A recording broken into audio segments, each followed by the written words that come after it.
Hey, welcome to our explainer. Today, we're digging into a huge career truth. Your technical skills, the stuff on your resume, that might get you the interview, but it's a totally different set of skills that actually lands you the job. So let's get into it. So, have you ever been here? I mean, you've polished your resume until it shines. You've got the experience, you've got the degrees, all the right certifications, but after that great interview, you just hear crickets? It's super common, and honestly, it's incredibly frustrating. The reason why this keeps happening often has nothing to do with your technical qualifications. And here we have it. This is the single biggest idea we're going to unpack today.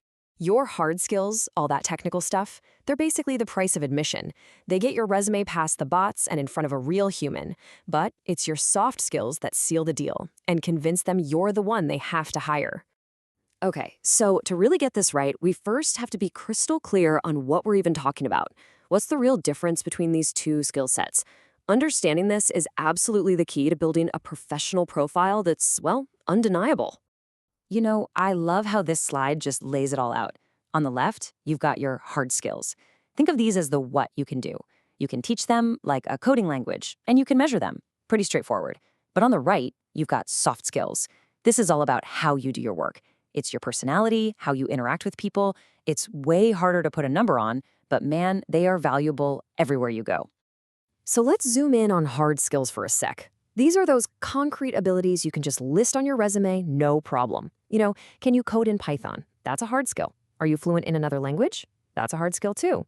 They're the direct result of your schooling and all that on-the-job training. And then we've got the soft skills. This is where the magic really happens.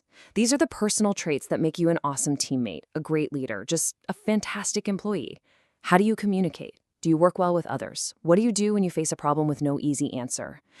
As AI and automation start to take over more of the technical work, employers are putting a huge, huge premium on these very human skills. So with all that in mind, what skills should you be working on right now?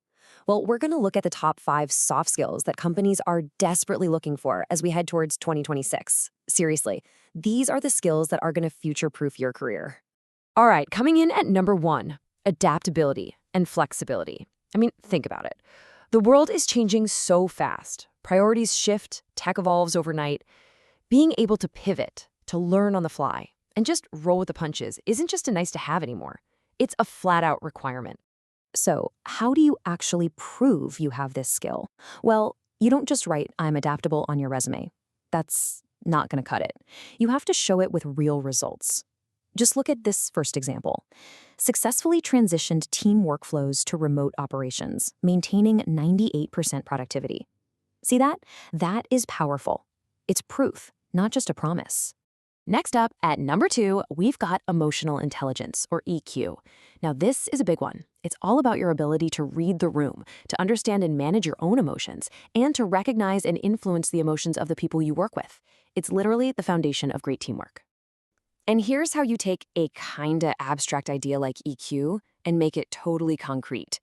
Did you help solve a fight between coworkers? Don't just say that. Show the result. Like this, a 40% reduction in project delays. Did you create a better feedback loop? Show the impact. A 25% increase in team satisfaction. These are real business outcomes that came from a soft skill. Okay, our third must-have skill is remote collaboration. Let's be real. Hybrid and remote work are here to stay. So being able to work effectively, to really gel with a team you might not even see in person for months, that's absolutely non-negotiable now. And again, it all comes down to the results. Don't just say you're a good remote teammate, prove it. This example says it all. Coordinated a distributed team across 3 time zones, delivering projects 15% ahead of schedule. That just screams effectiveness, no matter where your team members are logging in from. Number 4 is a true classic, critical thinking and problem solving. Companies don't hire people just to be order takers. They hire you for your brain. They need people who can analyze a tricky situation and come up with smart, creative solutions. So here's the deal. You have to frame your problem-solving skills in terms of value. You didn't just solve a problem. No, you saved the company $50,000. You didn't just look at some data. You increased conversions by 18%.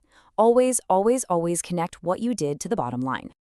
And rounding out our top 5 is digital communication. I mean, we're all living on Slack, email, and Zoom these days, right? Being able to get your point across clearly and concisely through all these different channels isn't optional anymore. It's fundamental. And look, great digital communication is so much more than just writing a good email. It's about building systems that make everything more efficient. Creating documentation that slashes support tickets by 35%, that's a perfect example. It shows you can communicate in a way that saves everybody time and headaches. Okay, so we know what these crucial soft skills are. Now we get to the most important part of this whole thing. How in the world do you actually put this on your resume? Well, the secret is all about shifting from just claiming you have a skill to actively showing it with your accomplishments. Probably the best way to do this is with a super simple but crazy powerful framework called the STAR method. It stands for situation, task, action, and result. This little structure forces you to tell a complete story with every single bullet point, and it always ends with a measurable, impressive result. Let's just look at this in action because it's so good. Writing strong leadership skills is just a claim. It's generic. Nobody's going to believe it. But the example below, that's a story. It tells the recruiter how big your team was, how hard the project was, and the specific, numbers-driven results you got. It's a night and day difference, right? You're showing your leadership, not just talking about it. All right, let's bring this all home. The goal here isn't to just erase your hard skills and replace them with soft skills. No way. It's about creating a complete picture of who you are as a pro. So here's the ultimate goal, a balanced profile.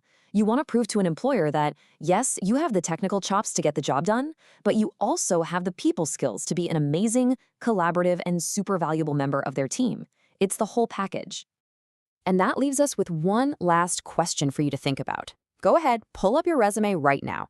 Does it just list what you can do, or does it tell the story of how you do it and the incredible impact you've made? Because telling that whole story, well, that's the key to not just getting the interview, but actually getting the job.